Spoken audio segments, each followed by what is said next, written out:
Kalau lu punya utang ya, ternyata ada hal lain yang juga penting ketimbang uang yang dipakai buat ngelunasin utang tersebut. Karena balik lagi, kalau kita bicara soal utang dan uang itu bisa dicari. Sesusah-susahnya nyari uang, tentunya masih bisa dapat uang. Tapi biasanya hal ini yang sering dimiliki oleh orang-orang, bahkan ya menurut gua juga udah mulai dikembangkan sejak dari kecil. Biasanya ini start dari utang-utang kecil ya. Kita bicara soal utang yang sifatnya uang aja dulu. Kalau lu punya utang misalnya goceng nih di orang lain, terus orangnya nagih. Lalu kita bilang, goceng doang lu, nagihnya sampai segitunya. Itu hal kecil yang kalau dibiasakan, lama-lama dia akan gede sendiri. Sehingga kalau lu punya utang dalam jumlah yang lumayan gede, itu lu udah nggak ada niatan buat bayar. Mulai dari 5.000 lah pas lu mungkin zaman SD, lalu 20.000 zaman SMP, 50.000 SMA, pas kuliah udah 100.000, 200.000, tapi nggak dibayar-bayar. Bukan cuma niatannya doang, bahkan nominalnya makin lama makin gede. Menurut gue ini bahaya banget sih, apalagi udah berinteraksi dengan lembaga keuangan kayak bank gitu. Tapi bukan cuma masalah orang yang nggak punya niatan juga ya. Orang pun yang punya niat untuk bayar itu belum tentu bisa ngelunasin hutang sebaik mungkin. Mungkin mereka itu punya uang untuk ngelunasin, tapi kok susah banget buat ngelunasin hutangnya. Padahal gue udah punya duit nih dan udah punya niatan buat lunasin. Kemungkinan besar ya karena tidak ada goals untuk melunasi hutang tersebut. Percayalah kalau seandainya lu ngeset salah satu goals dalam hidup lu, atau enggak minimal di tahun lu itu buat ngelunasin hutang, dijamin lu akan berusaha lebih keras untuk bagaimana caranya hutang ini bisa lunas, bahkan jauh lebih cepat ketimbang waktu jatuh temponya.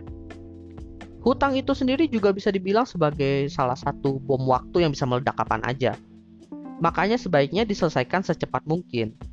Makanya selain dijadikan sebagai salah satu goals utama dalam kehidupan finansial lu juga harus mulai nyiapin yang namanya perhitungan. Gue dalam 3 tahun ini ngelunasin hutang yang ratusan juta, bisa dibilang nggak menyangka dalam kurun 3 tahun bisa terlunaskan. Padahal semuanya itu bisa dibilang baru gue proyeksikan dalam Excel doang. Jadi benar-benar gue hitung lalu gue proyeksiin, bayarnya segini. Jujur gue sendiri sebenarnya awalnya nggak pede, tapi karena gue udah set goals untuk melunaskan hutang dan gue udah ada perhitungan dan proyeksinya, ketika eksekusi dan udah berjalan sampai sekarang, ini tahun ketiga, 2022 itu tahun ketiga, gue kaget banget itu benar-benar berhasil. Jadi yang paling penting lagi di sini adalah kalau lu mau ngelunasin hutang itu bukan masalah di duitnya.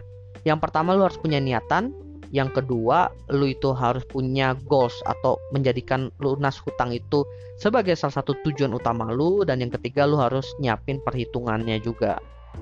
Dan jujur, karena ada perhitungan ini, gue masih bisa set duit juga buat entertain gue. Jadi ya nggak tegang banget gitu, lu punya duit, lu pakai buat lunasin hutang semua, enggak. Masih bisa disisihkan untuk menghibur diri lu, dan biar lu nggak stres aja.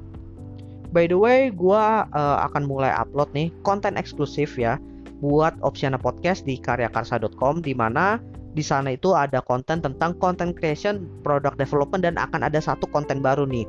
Rencana gue itu gue bakalan bahas soal financial, di mana fokusnya bayar hutang seperti yang gue ceritain saat ini.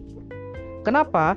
Karena gue punya keresahan yang terjadi beberapa tahun ke belakang di awal gue pengen ngelunasin hutang, di mana gue nonton nih orang-orang sukses, gue nonton nih banyak kisah orang yang sukses lah, pengusaha, waktu itu orang kerja kantoran yang sukses, di mana mereka bilang mereka punya hutang sampai ratusan juta, tapi tidak pernah diceritakan bagaimana mereka ngelunasinnya. Lalu gue juga cari referensi tentang gimana sih cara bayar hutang di internet, tapi kayaknya lebih info-info general, sehingga dengan pengalaman gue 3 tahun ngelunasin hutang ini, gue pengen sharing ke teman-teman, sehingga kalau teman-teman mengalami hal serupa, apalagi di masa pandemi ini, teman-teman setidaknya bisa terbantu lah. Oleh karena itu jangan lupa pantengin Opsiana Podcast di Karya Karsa di karyakarsa.com/opsiana. Jangan lupa beri dukungan kepada Opsiana juga di sana, dan ditunggu untuk konten eksklusifnya. Oke, gua rasa itu aja. Thank you buat teman-teman yang sudah mendengarkan. See you next time di Daily Official lainnya.